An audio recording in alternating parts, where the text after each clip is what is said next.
Assalamualaikum viewers, welcome to the Zara Special Dishes YouTube channel. आज हम आपके लिए लेकर आए हैं एक यूनिक और डिफरेंट टाइप का ब्रेकफास्ट बेसन आमलेट।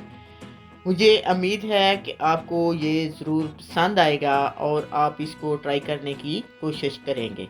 इसके लिए हमें हाफ ओनियन चाहिए, 3 ग्रीन चिल्ली, 2 एग और बेसन। ओनियन को आप बारीक बारीक काटना है। पहले आप ये इस पे तिरछी लाइनें होती हैं, उन लाइनों को सीधा काटना है। अगर सीधा काटेंगे तो ये बारीक कटेगा। और ये 3-4 पीस इसके काट लेने हैं और फिर दूसरी साइड से इसको आपने बारीक बारीक काटना है। ये देखें हमारा बारीक बारीक हो गया। और ग्रीन चिल्ली को भी बारीक बारीक काट लेना है। अगर आप इसमें पूरी ग्रीन चिल्ली यूज़ करना चाहें तो वो भी आप बहुत अच्छी लगेगी और उसकी लुक भी बहुत अच्छी नज़र आएगी। 1 टीस्पून नमक डालना है। 1 टीस्पून नमक डाल के आपने क्या करना है, 2 स्पून बेसन डालना है। खाने वाला स्पून आपने लेना है। टीस्पून जो होता है वो छोटा होता है और खाने वाला चम्मच जो है वो थोड़ा उससे बड़ा है, तो वो उसमें नफ होगा। क्वार्टर स्पून टीस्पून जो है वो हल्दी डालनी है और 2 एग इसमें डाल के क्या करना है, इसको मिक्स कर लेना है। ये देखें ये अच्छी तरह मिक्स हो गया है तकरीबन। साथ तवे पे आपने इसको बनाना है, तो तवे को आप चूल्हे पे रख दें और चूल्हे को ऑन कर दें और तवे पे थोड़ा सा आपने ऑयल डालना है। ज़्यादा ऑयल नहीं डालना, क्योंकि ज़्यादा ऑयल जो होता है वो सेहत के लिए नुकसान होता है।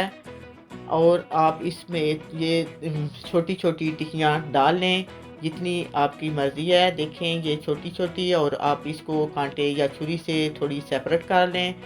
ये देखें तकरीबन एक साइड से ये पकने वाली हैं और ये एक साइड से पक गई हैं, तो इसको दूसरी साइड इसकी चेंज कर दें ताकि ये दूसरी साइड से भी अच्छी तरह पक जाए। और इनको वन साइड पे कर दें ताकि ऑयल इसके अंदर ना चला जाए, क्योंकि ऑयल जो होता है वो सेहत के लिए अच्छा नहीं होता।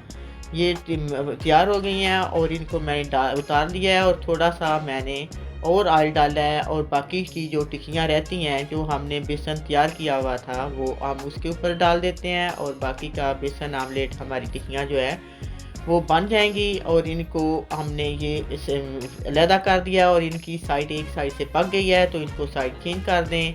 ये देखें तकरीबन हमारा पकने वाला है, ये बहुत ज़्यादा टाइम नहीं लेता। ये बहुत अच्छी तरह पक गया है, तो इसको आप प्लेट में डाल लें और इसको आप पराठे के साथ आप इस्तेमाल कर सकते हैं, ब्रेड के साथ। ये थोड़ी सी कच्ची थी तो इसको दोबारा थोड़ा सा हम रख लेते हैं ताकि ये अंदर इसके बेसन जो है वो कच्चा ना रह गया हो। ये देखें 1 मिनट में ये रेडी हो गई है। इसका कलर बहुत अच्छा नज़र आ रहा है, ये खाने में भी बहुत मज़ेदार है। इसको आप ज़रूर ट्राई करें। अगर आपको मेरी ये वीडियो पसंद आई हो तो प्लीज़ लाइक करें, अपने दोस्तों को शेयर करें और इस रेसिपी से फ़ायदा उठाएं। अगर आप मेरे चैनल पर नए हैं तो प्लीज़ मेरे चैनल को सब्सक्राइब कर दें ताकि नई आने वाली वीडियो आप तक पहुंचती रहें। इंशाल्लाह फिर मिलेंगे एक नई रेसिपी के साथ। अल्लाह हाफिज़।